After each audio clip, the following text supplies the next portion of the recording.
Hello दोस्तों, रोज़ की तरह अनुलेखनी ब्लॉग में सबका हार्दिक स्वागत है। सबके मंगल भविष्य की कामना के साथ बड़ों को मेरा सादर नमस्कार, छोटों को मेरा आशीर्वाद।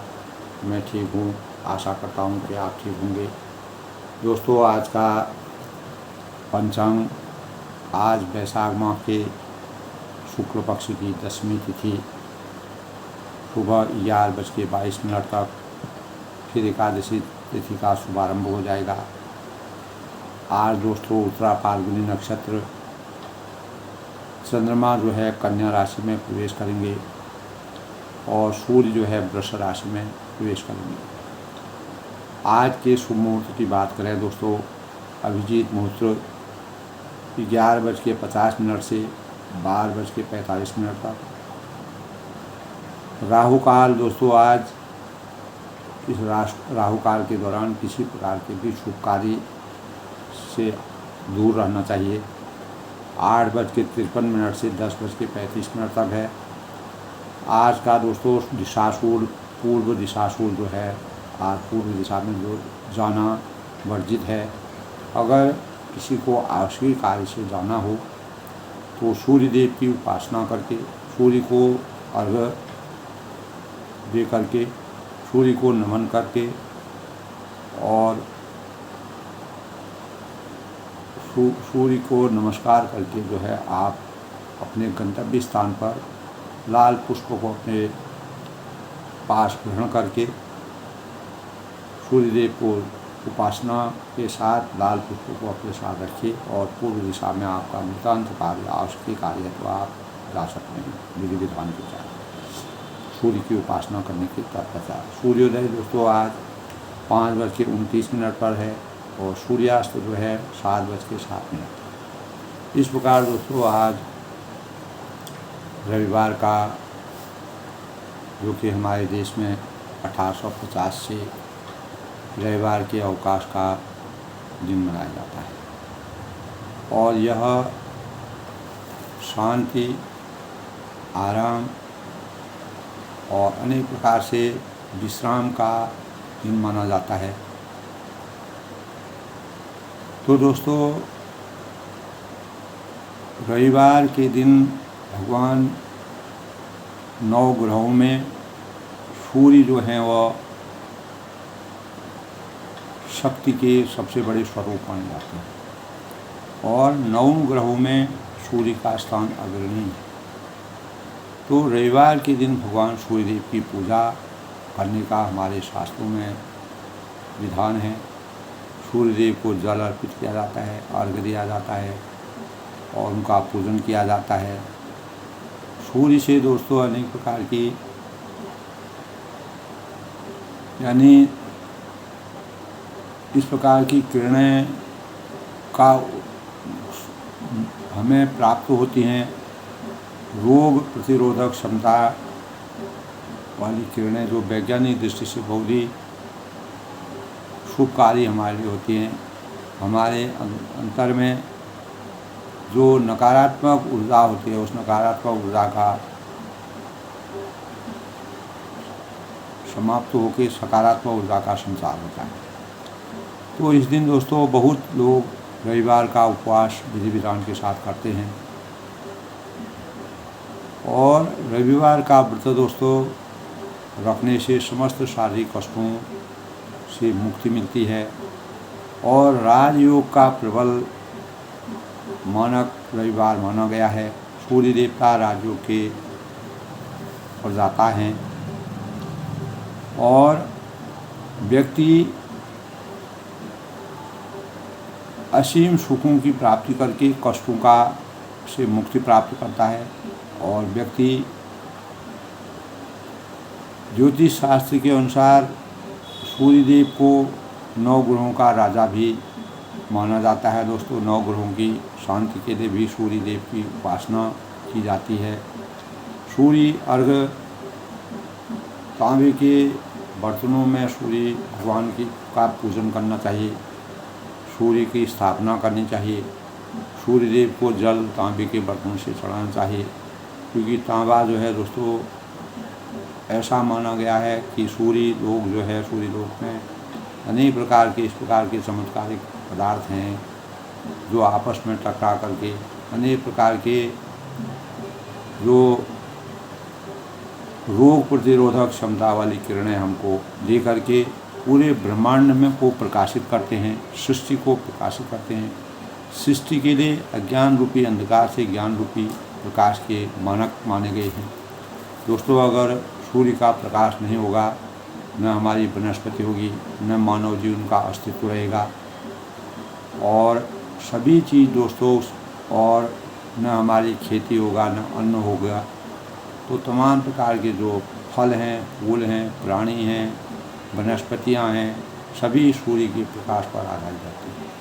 जिस प्रकार जल हमारे जीवन के लिए, जल ही जीवन है कहते हैं, उसी प्रकार सूर्य भगवान की जो रोशनी होती है वो हमारे जीवन के लिए अनेक प्रकार के शुभकारी होती है।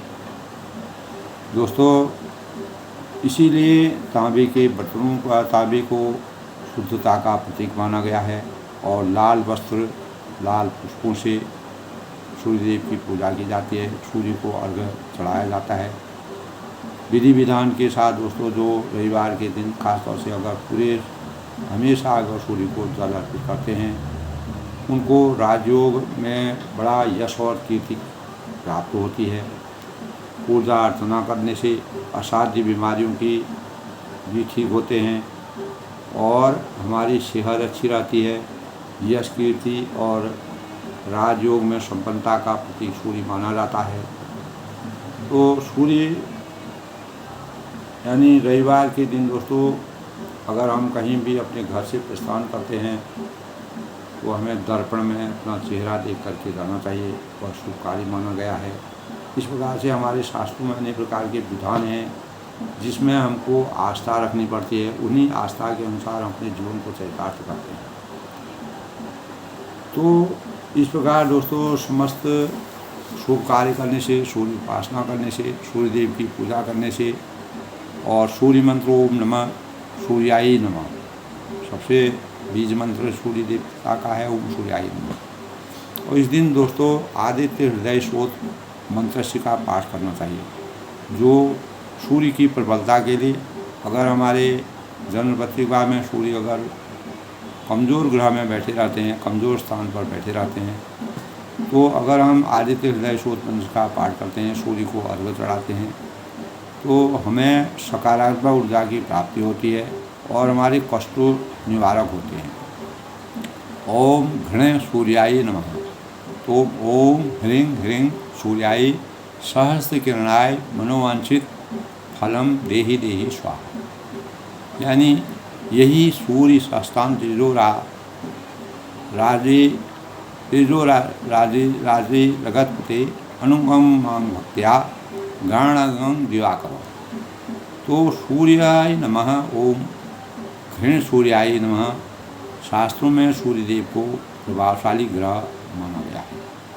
इस प्रकार दोस्तों, सूर्यदेव की उपासना करना, रविवार के दिन में अपने जीवन को सकारात्मक दिशा की ओर ले जाना और जो हमारा सप्ताह का या शुरुआत का दिन होता है दोस्तों, हम विश्राम करते हैं, शांति करते हैं, अनेक प्रकार के शुभ कार्यों को करते हैं और हम मन से, शरीर से, वाणी से प्रसन्नता का अनुभव करते हैं। तो इस प्रकार दोस्तों, इस दिन सूर्य की उपासना हमारे जीवन के लिए प्रभावकारी होती है और हमको फायदा मिलता है। जैसे कि दोस्तों हम जानते हैं कि लगातार रामचरितमानस का प्रसंग चल रहा है, बालकांड है, अयोध्या कांड है, किष्किंधा कांड है, सुंदर कांड है। अब लंका कांड में हम प्रवेश करके, लंका कांड में भी जब सेतु का निर्माण हो जाता है, मर्यादा पुरुषोत्तम भगवान राम जी अनेक प्रकार के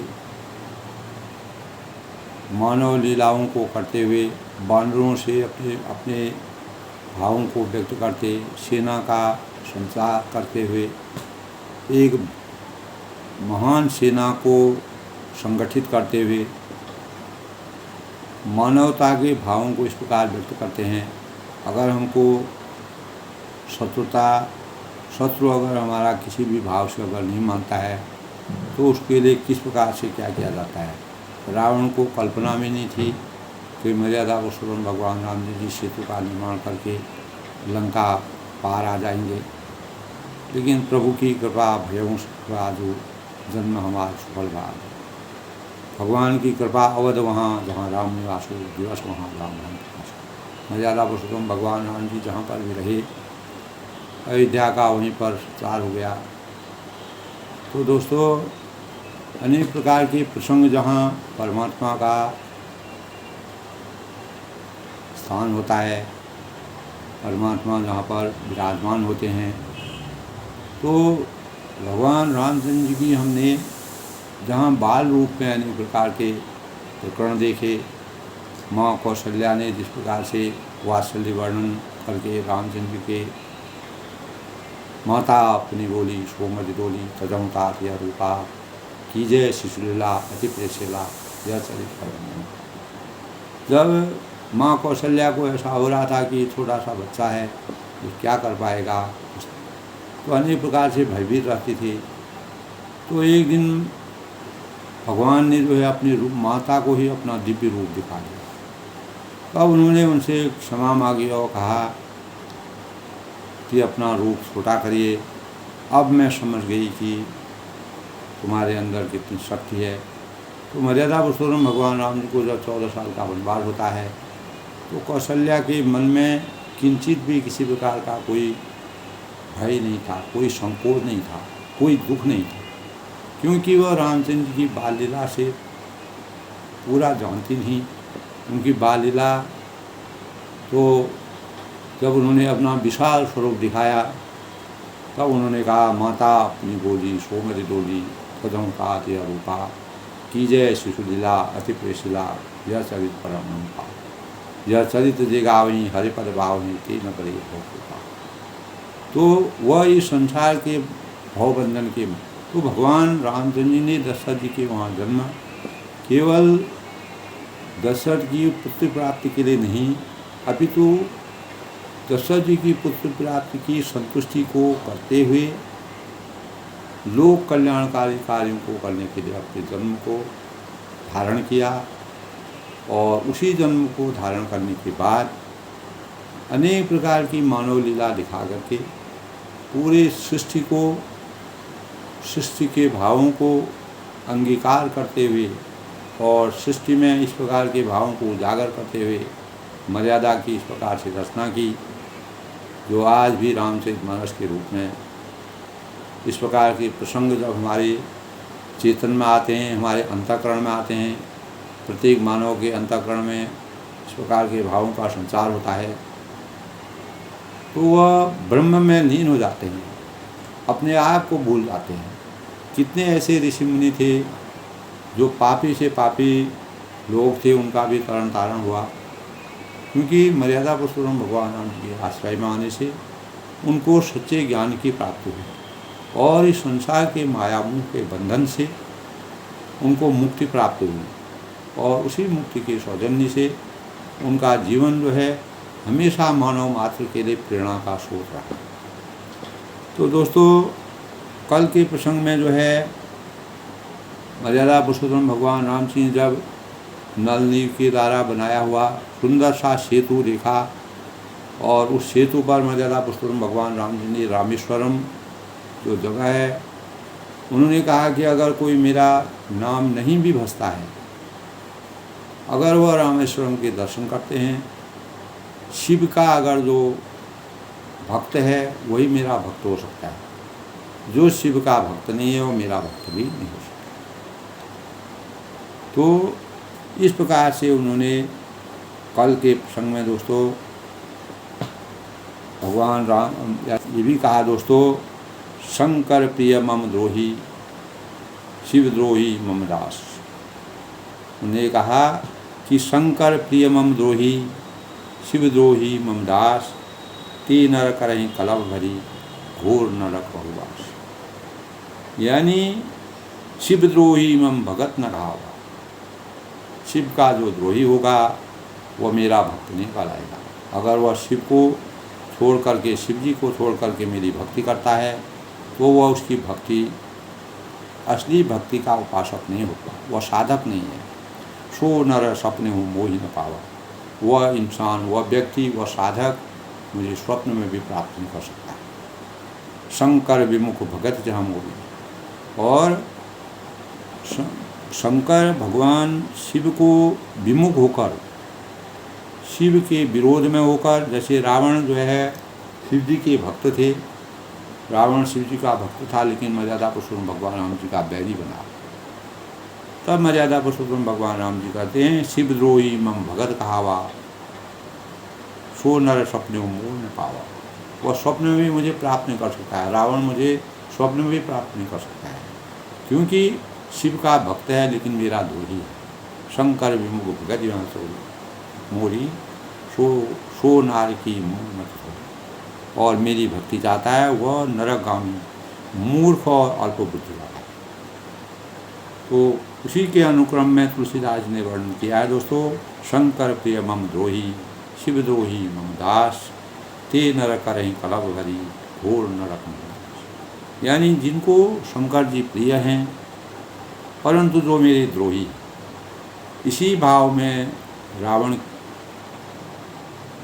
आते हैं, एवं जो शिवजी के द्रोही हैं और मेरे दास बनना चाहते हैं, वे मनुष्य कल्प भर हमेशा लंबे समय तक के लिए नरक में वास करेंगे।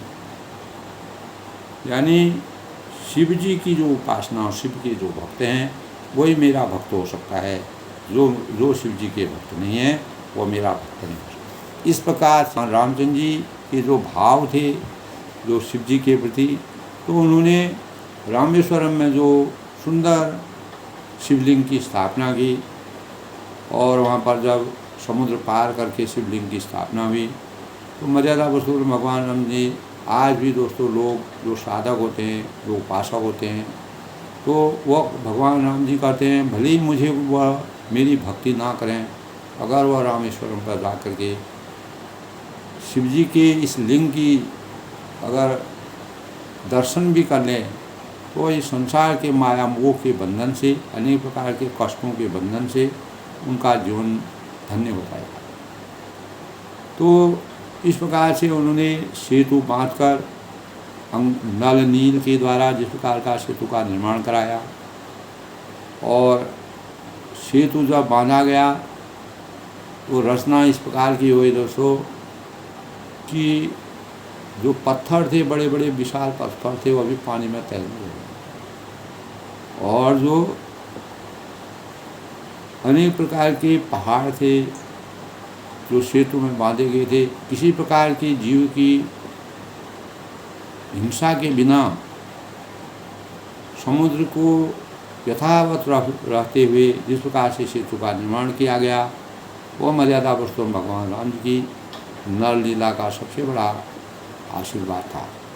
तो सेतु बंधु भई भीर अति, कपिनभ पंथ उड़ाए, अपर जल चरणी पर चढ़ी पार।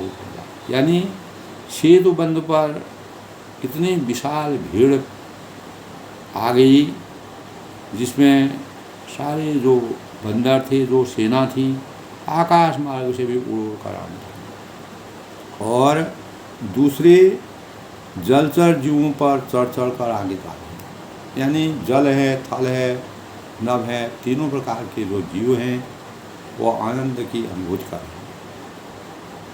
तो इस प्रकार का कौतुक का वातावरण कल के प्रसंग में दोस्तों, अस कौतुक बिलोग दो भाई, इस प्रकार के रचना को देख करके, इस प्रकार के मर्यादा पुरुषोत्तम भगवान राम जी के सौजन्य को देखकर, उनके प्रताप को देख करके दोनों भाई आपस में अनेक प्रकार की नर लीला करते हुए प्रसन्नता का आभास कर रहे हैं।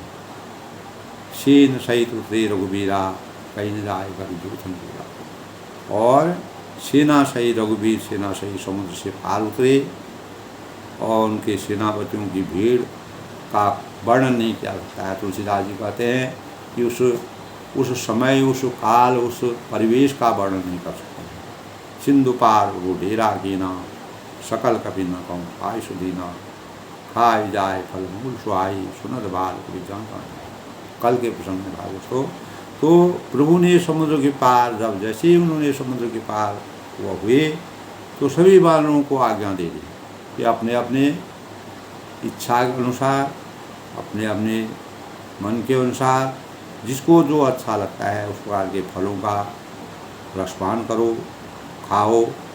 और सुनते ही रीछ बानर, जो भी बानरों की जाति जो है वह फलों की रस लेते हैं, तो सब लोग जो है प्रसन्नता का आभास करके सब तरु खरे राम हित लागी, ऋतु दर करो तो काल गति त्यागी, खाई मधुर फल बिटप हलावही, लंका सम्मुख शिखर चलाओ।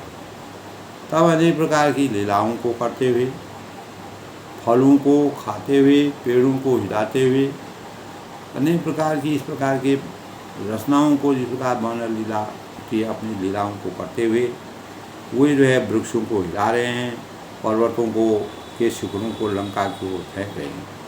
जिस प्रकार रावण ने अपने आतंक का प्रभाव दिखा करके माता जानकी जी को जिस प्रकार से भयभीत किया, हनुमान जी लंका में गए, उन्होंने प्रभु के प्रताप से पूरी लंका को ध्वस्त कर दिया और अक्षय कुमार को उन्होंने मार गिराया, अनेक प्रकार के राक्षसों को मार गिराया।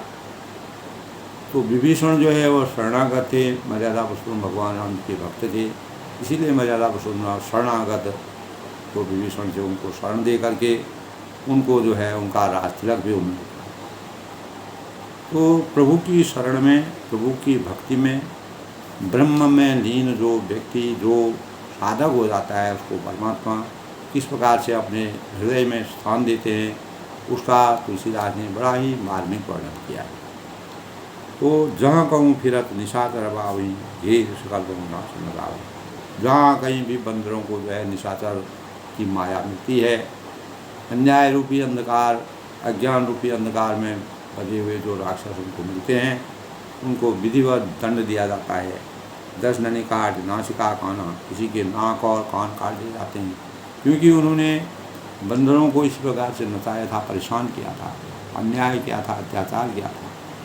तो इस प्रकार दोस्तों बांध्यो बल निधि नीर निधि जलधि सिंधु बारिश, इस प्रकार जो है राक्षसों के अनेक प्रकार से उन्होंने जिस प्रकार राक्षसों ने बंदरों को परेशान किया था, उस प्रकार कहाँ एक और जब हनुमान जी की पूंछ में आग लगा करके उनको पूर्ण रूप से समाप्त करने की कोशिश की, और दूसरी तरफ जो है पूरी लंका का हनुमान जी ने दहन कर दिया। तो लंका को ध्वस्त कर दिया, मानव रहित कर दिया। तो इस प्रकार वन निधि है, नीर निधि है, जलधि है, सिंधु है, बारिश है, ये सब प्रकार के जो बारिशों का जो अलग अलग स्रोत जो बारिश के होते हैं, पानी के होते हैं, समुद्र के जो अलग अलग स्रोत हैं, उनसे पूरा जल जो है उस सेतु के रास्ते से जाता है। तब इस प्रकार से दोस्तों निज विकलता आज के प्रसंग में है, निज विकलता चारि बहोरी, विचार बहोरी, बिहस गयो करे करे घोरी, मंदोदरी सुन्यो प्रभु आयो, बहुत गई पायो। अब जो है जब मंदोदरी ने पहले भी रावण को समझाया था, विभीषण ने समझाया था, लेकिन रावण को कोई भी किसी की बात सूझ समझ में नहीं आई। अब मंदोदरी जो है वह संकोच में पड़ गई, संताप में पड़ गई, भयभीत हो गई। तो निज विकलता विचार बहोरी, फिर अपनी व्याकुलता को समझते हुए, बूझते हुए, हंसता हुआ रावण जो है जब मर्यादा पुरुषोत्तम भगवान जी समुद्र पार आ गए थे, रावण की दुर्दशा हुई थी, तो भय को भुलाकर रावण जो है महल में गया, क्योंकि बुराई और बैर भावना उसके अंतःकरण में थी। अज्ञान रूपी पर्दे से उसका हृदय परिवर्तन हो गया था, राक्षसी माया उसके अंतःकरण में बैठ गई थी। तो जाको प्रभु जी दुख देते हैं ताकि मत्ती पहले आ लेते। तो मत्ती उसकी भ्रष्ट हो गई थी। जब इंसान सदमार्ग से ज्ञान मार्ग से अज्ञानता की तरफ जाता है तो वह अनाचार कार्य करता है, गलत कार्य को करता है, क्योंकि परमात्मा के द्वारा उसकी बुद्धि क्षीण हो जाती है। तो कौतुक ही पयोधि बधायो। तो अब रावण के महल की ओर जाते हुए देखकर मंदोदरी ने सुना कि प्रभु श्री रामचंद्र जी लंका में पधार गए हैं और उन्होंने खेल खेल ही समुद्र में जो है समुद्र में बांध करके सेतु का निर्माण करके वह पूरी सेना लंका में प्रवेश कर गई। कर गई पति भुवन ज्ञानी बोली परम मनोहर। तब वह हाथ पकड़कर पति को अपने महल में लाकर परम मनोहर वाणी से बोलती हैं कि चरण सिर पर अनुवाकर उनसे अपना आंचल प्रसार कर करती है। स्त्री दूर दृष्टि में दोस्तों दूर दृष्टि होती है, लंबी सोच होती है और यह लोक और परलोक का उनको ध्यान होता है। तो मर्यादा पुरुषोत्तम जब भगवान श्री कृष्ण जी थे तो जब उनकी परीक्षा हुई तो परीक्षा में भगवान ने जो है उनके साथ राधा थी, तो परम ब्रह्म परमेश्वर ने जो है अनेक प्रकार से जब उनसे मांग की गई तो मांग करने पर जो है 3 लोगों की उनसे मांग की गई और मांग करने पर उन्होंने तीनों लोगों को देने के लिए वह तथास्तु कहा दिया। तब उनकी पत्नी ने उनसे कहा 2 लोग आपने दे दिए हैं, अगर तीसरे लोग को भी आप दे देंगे तो आप कहाँ रहेंगे, आपके लिए कहीं स्थान ही नहीं रहेगा। 2 लोग अगर आपने दान में दे दिए तो तीसरा लोग आपके लिए कहाँ रहेगा, नहीं रहेगा, आप कहाँ रहेंगे। तब भगवान को अपनी शुद्ध ही पता प्राप्त हो। तो इस प्रकार दोस्तों स्त्री का चरित्र होता है। यानी मंदोदरी अपने मन में सोच रही है कि मर्यादा पुरुषोत्तम भगवान राम जी के इतने बार कहने पर, इतना समझाने पर भी रावण नहीं समझा। तो अज्ञान रूपी अंधकार का कारण क्या होता है, और वही जो है रावण को समझाने का मंदोदरी ने प्रयास किया। तो दोस्तों हमें अपने जीवन में द्वेष से बचना चाहिए। अगर रावण द्वेष से बच जाते तो इतना बड़ा रामचरितमानस नहीं बनता। और रावण को जिस प्रकार से अज्ञानता का प्रतीक माना जाता है और असत्य का प्रतीक माना जाता है, बुराई का प्रतीक माना जाता है, बुराई का कारण माना जाता है, तो असत्य पर सत्य की विजय, बुराई पर अच्छाई की विजय का, तो द्वेष से बचना हमारे जीवन का सबसे बड़ा लक्ष्य होना चाहिए।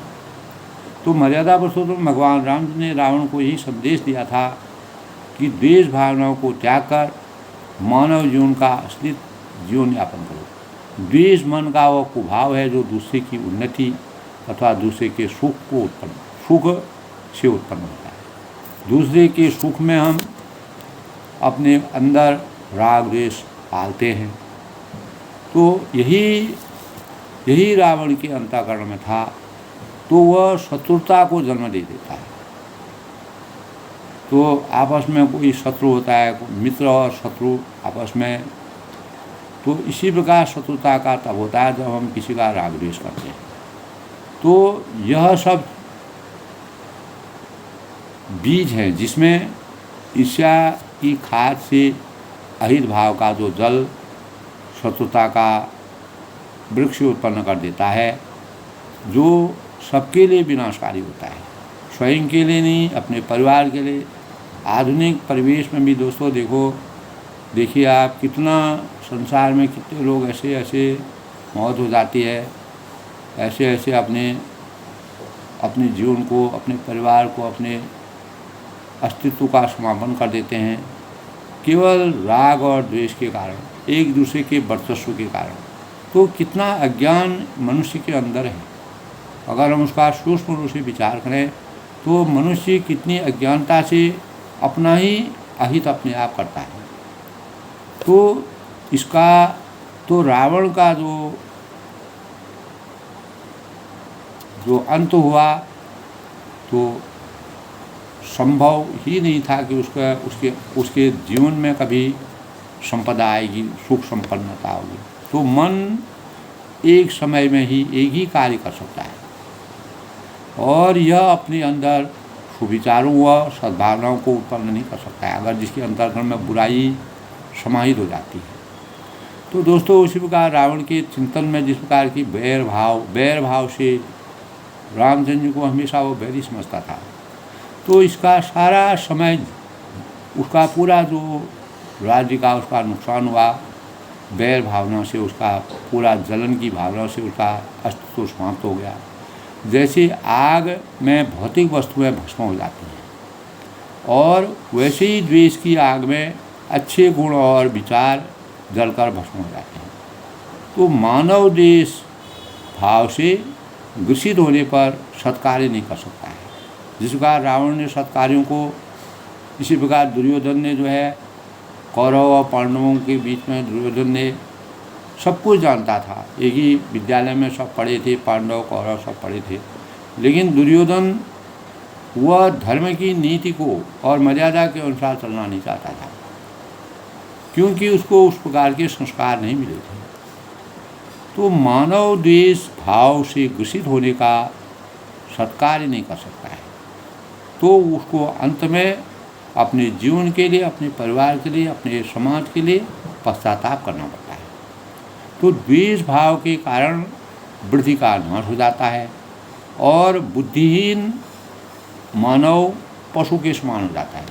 जिस प्रकार रावण जो था बहुत बड़े कुल में जो पैदा हुआ था, बहुत ही बड़ा ज्योतिष था, ज्ञानवान था, भगवान अपने शरीर की, अपने सिरों की बलि दे करके जिसने शिव जी से वरदान प्राप्त किया था, तो अपार ज्ञानी था, लेकिन क्या हुआ, बुद्धिहीन मानव पशुवत जीवन यापन करने लग गया।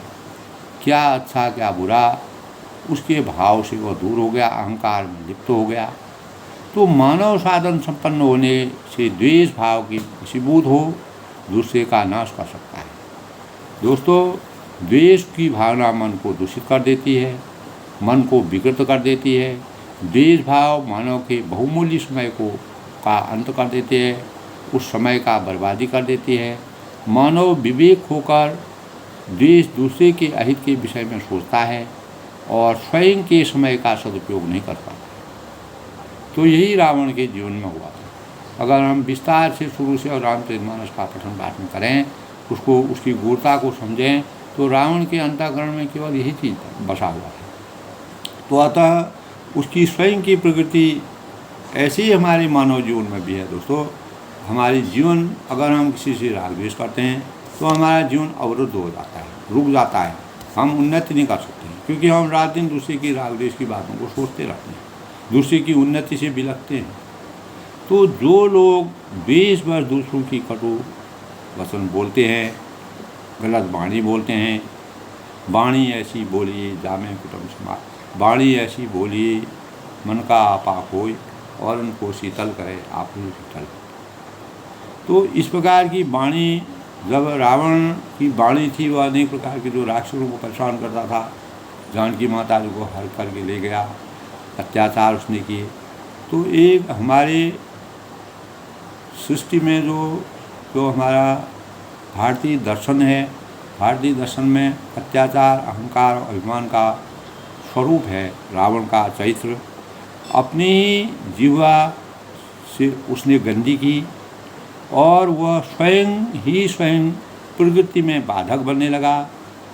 धीरे धीरे उसने अपने इतने बड़ा सोने की लंका का विध्वंस किया और द्वेष दावानल की भांति दूसरों के साथ खुद के सद्गुणों को भी भस्म कर डाला, जिसका सोने की लंका भस्म हुई। अनेक प्रकार के जो राक्षस सही थे उनको भी उस भस्म में जलना पड़ा। तो दोस्तों, जैसे जंगल में आग लगने का एक दूसरे के संपर्क से सभी वृक्ष जलने लगते हैं, और यही यहाँ तक कि निर्दोष पशु पक्षी भी भस्म हो जाते हैं।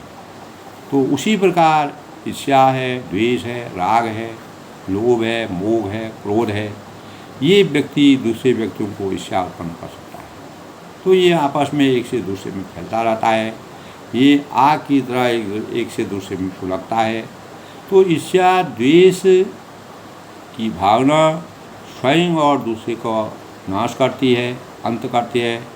इसका उपाय दोस्तों एक ही है कि सज्जनों की संगति करना, अच्छे प्रबुद्ध लोगों के विचारों को सुनना, और जो हमारे विद्वान लोग हैं जो सत्संग के मार्ग को हमको दिखाते हैं, उनकी भावनाओं से अपने जीवन को साहित्य का पथ बनाना, अपने जीवन का अच्छा मार्ग बनाना। तो परोपकारी और सदाचारी व्यक्तियों का सानिध्य द्वेष की भावना का विनाश कर सकते हैं।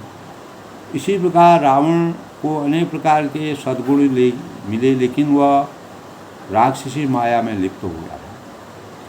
तो जब हमारी संगत खराब हो जाती है, दुष्टों की संगत में हम पड़ जाते हैं, हमारे आचार विचार खराब हो जाते हैं, हमारे संस्कार खराब हो जाते हैं, तो हमारे अंदर जो है अनेक प्रकार के कुप्रभावों का, कुविचारों का जन्म होता है। वही हमको ज्ञान रूपी प्रकाश से अज्ञान रूपी अंधकार की तरफ ले जाते हैं। तो दोस्तों, सद्ग्रंथों के पढ़ने से, सर्वहितकारी मनुष्यों का संग करने से, संत महात्माओं और परोपकारी महापुरुषों का जीवन चरित्र पढ़ने से, उनके रचित जो ग्रंथ है पढ़ने से द्वेष भावनाओं की औषधि के रूप में हमारे जीवन में काम करती है, और वही हमारे जीवन का सबसे बड़ा साथी है। वही हमारे जीवन को उन्नत करता है। वही हमारे जीवन का, जब तक हमारे इस भौतिक शरीर में आत्मा रहती है तो वह सुख शांति का अनुभव करती है। लेकिन रावण ने जब भी अपने द्वेष की भावनाओं को अपनाया, वह हमेशा बेचैन रहता था। हमारा जो चित्त होता है दोस्तों, हमारे चित्त में जो हम दैनिक कार्य को करते हैं, रोज़ के जो कार्य करते हैं, रोज़ की जो दैनिक कार्य को करते हैं, उसका पूरा लेखा जोखा हमारे चित्त में होता है। तो जब हम शांत वातावरण में बैठे रहते हैं तो वह लेखा जोखा हमारे सामने आता है।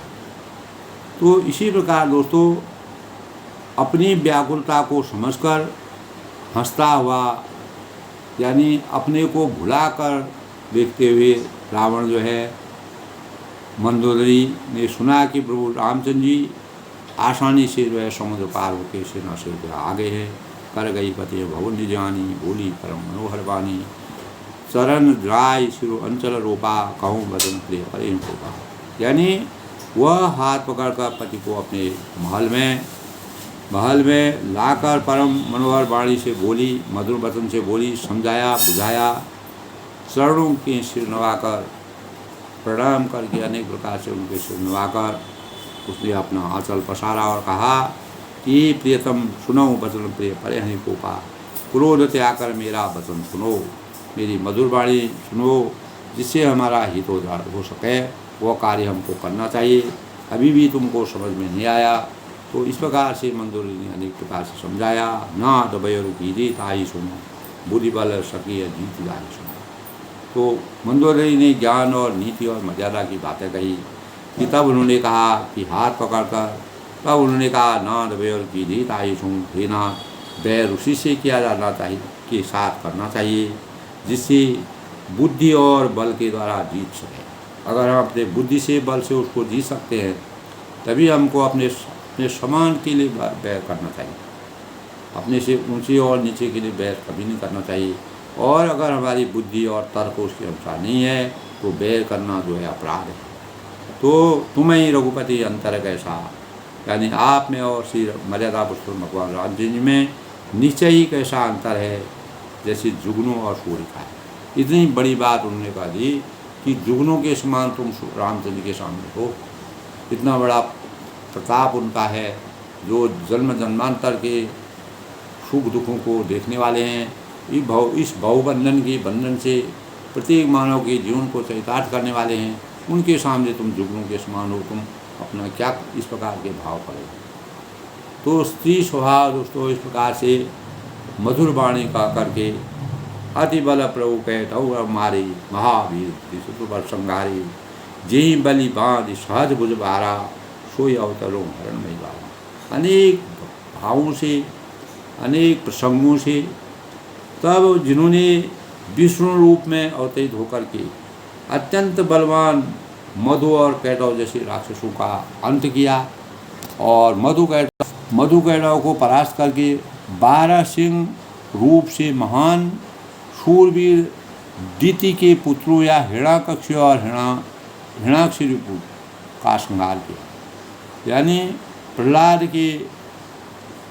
जो है वह भगवान के भक्त थे, श्री कृष्ण के भक्त थे, लेकिन हिरण्याकक्ष जो है उसके पिता जो है वो भी राक्षसी माया से अपार बलशाली थे। तो मर्यादा पुरुषोत्तम भगवान राम जी ऐसे राक्षसों को, ऐसे शूरवीर जो महान थे उनका भी अंत किया है। और जिन्होंने वामन रूप में बलि को बांधा और परशुराम रूप से जो है सहस्र बार को मारा, वही भगवान पृथ्वी का जो यदा यदा हि धर्मस्य अभ्युत्थानम् अधर्मस्य तदात्मानं सृजामि। तो यदा यदा हि धर्मस्य ग्लानिर्भवति भारत अभ्युत्थानम् अधर्मस्य तदात्मानं सृजामि। तो इसी प्रकार मर्यादा पुरुषोत्तम जब राम कृष्ण भगवान ने धर्म की स्थापना के लिए इस संसार में जन्म लिया, ऐसे ही भगवान मर्यादा पुरुषोत्तम रामचंद्र ने भी अनेक प्रकार की राक्षसी मायाओं को संसार से समाप्त करने के लिए और लोक कल्याण के लिए जिस प्रकार से उनका अंत किया, प्रहलाद को बचाने के लिए जिस प्रकार का कार्य किया गया, पृथ्वी का भार हरण करने के लिए राम रूप में जो अवतरण इस संसार में हुए, उनसे तुम्हारा किसी प्रकार का मेल जोल नहीं होता है और उनके सामने तुम जुगनों के समान हो। ताश विरोध न कीजिए ना था।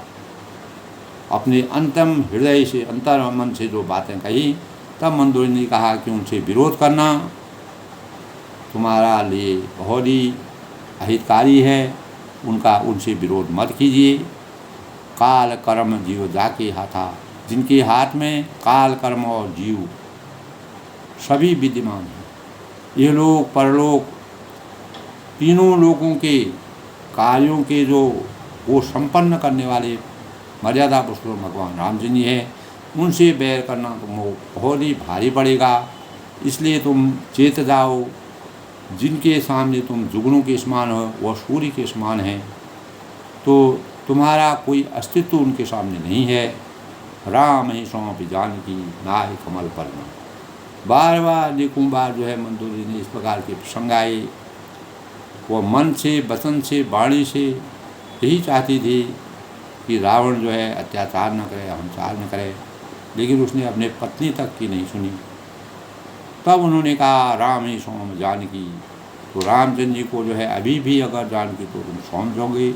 सिर नवाकर चरणों में सिर नवाकर उन्हें कहा, उनकी शरण में जाकर उनकी जानकी जी को सौंप दो और सुन कहूँ राज समर्पी बन जाए भजी रघुनाथ। और आप पुत्र को राज्य देकर वन में जाकर श्री रघुनाथ जी का भजन कीजिए। जानकी जी को उनको सौंप दो, अपने पुत्र को यानी मेघनाथ को अपना राज्य का पूरा साम्राज्य देकर के वन में जाकर के मर्यादा पुरुषोत्तम भगवान जी का जप करो, ध्यान करो।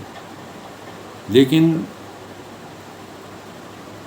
तब इस प्रकार के श्री राम चरण कमलों में सिर नवाकर मंदोदरी ने जो याचना की, शरण में जाकर के जिस प्रकार का अनुरोध किया और जानकी जी को सौंपने के लिए जो करबद्ध निवेदन किया, वन में जाकर श्री रघुनाथ जी का भजन करने के लिए बात कही, तो रावण के अंतःकरण में कोई भी बात सूझी नहीं।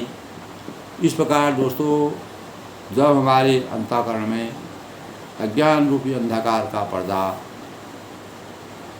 छा जाता है, चारों ओर अगर अंधकार हो जाता है, तो हम उसी अज्ञानता में डूब जाते हैं। हमारा मन और हृदय पूर्ण रूप से परिवर्तित हो जाता है। यही है दोस्तों हृदय परिवर्तन, जाको प्रभु जी दुख देते हैं ताकि मत्ती पहले आ लेते हैं। स्त्री के इस प्रकार से समझाने पर भी रावण को के हृदय में किंचित मात्र भी किसी प्रकार का परिवर्तन नहीं हुआ। और मर्यादा पुरुषोत्तम भगवान रामचंद्र जी के हाथ से मौत चाहता था। अच्छी प्रकार मौत चाहना, उसने इस प्रकार के कार्य किए थे जो क्षमा करने लायक नहीं थे। इसीलिए वह पश्चाताप करता रहा, अपने अंतर्मन में वह पश्चाताप करता था। अंतोगता उसने बैर भाव से अपनी मौत को बुलाया। और मर्यादा पुरुषोत्तम भगवान राम जी अंततोगता दोस्तों रावण का किस प्रकार से अंत होता है, मंदोदरी उनको बार बार समझाती है। समझाने पर भी यही है दोस्तों, रघुकुल रीत सदा चले आई, प्राण जाए पर बचन जाए। मर्यादा पुरुषोत्तम भगवान राम जी मर्यादा और अपने आदर्शों के अनुसार, नीति के अनुसार जो कार्य किया, उसी नीति के अनुसार उन्होंने कार्य किया। ये मंदोदरी भी जानती थी कि भगवान ने इस प्रकार से इनके ऊपर अनेकों बार कृपा बरसाई, अनेकों बार इनको सुधारने के लिए कहा, लेकिन इनके अंतःकरण में किसी प्रकार का परिवर्तन रावण के अंतःकरण में नहीं हुआ। अंततोगत्वा मंदोदरी भी हार मान हो गई और रावण का किस प्रकार से अंत होता है। तो आज के प्रसंग में दोस्तों, जाको प्रभु जी दुख देते हैं ताकि मत्ती पहले हाल लेते हैं। यानी रावण अज्ञान रूपी अंधकार के पर्दे से उसका अंतःकरण पूर्ण रूप से ढक गया था, अज्ञान उसके अंतःकरण में आ गया था। इसी कारण जो है वह किसी की बातों को सुनता था, लेकिन उसका कोई ध्यान नहीं रहता था, उसका अमल नहीं करता था। तो दोस्तों, हमको आज के प्रसंग से ये प्रेरणा मिलती है कि हमें सभी की बातों को और अच्छाई और बुराई का ध्यान करते हुए अपने कार्यों को संपन्न करना चाहिए। क्योंकि रावण के राज्य में, लंका में जिस प्रकार से राक्षसों जो जिनका कोई दोष मुक्त थे, उनको भी, वो भी दोषी हो गई, उनकी भी मौत हो गई। तो जिस राजा के राज्य में प्रजा दुखी होती है, वह राजा जो है हमेशा नरक का भागी होता है। और उस राजा को इसीलिए दोस्तों राम राज्य की स्थापना के लिए राम राज बैठे त्रिलोका हर्षित भये सब शोका, इस बात की कल्पना करके हमें अपने जीवन को सार्थक करना चाहिए, अपने जीवन को उजागर करना चाहिए। और रावण के इस प्रकार की दुराचारी जो जिस प्रकार का उसका मानवता उसके अंदर थी, राक्षसी माया थी, उसको हमेशा के लिए उसका जो अंत होता है।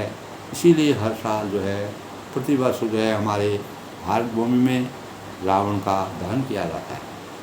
क्योंकि हमारे अंतःकरण में अज्ञान रूपी अंधकार अगर कभी आ जाता है तो वह हमेशा के लिए समाप्त हो जाए। दोबारा हमारे अंतःकरण में अज्ञान न आए। ज्ञान के मार्ग को प्रशस्त करने के लिए, भावी नागरिकों के लिए, देश की शुचिता के लिए अज्ञान के भावों को किस प्रकार से, उससे हमको दोस्तों हर साल ही प्रेरणा, नई जो युवा पीढ़ी है, जो नए भावी नागरिक है, उनको ये प्रेरणा मिलती है कि रावण को क्यों जलाया गया, उसका क्या मंतव्य है।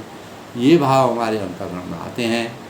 इससे हम अपने जीवन में प्रेरणा सीखते हैं, अपने जीवन के लिए सीखते हैं कि बुराई और अच्छाई का क्या प्रतिफल होता है, क्या परिणाम होता है, और बुराई से हमें किस प्रकार से बच करके अपने जीवन को सही करना चाहिए, अपने मार्ग को सही करना चाहिए। यही प्रेरणा आज के प्रसंग से मिलती है। सब लोग प्रसन्न रहें, खुश रहें। इसी प्रकार रामचरितमानस का अध्ययन श्रवण करते रहें। सब लोगों का धन्यवाद।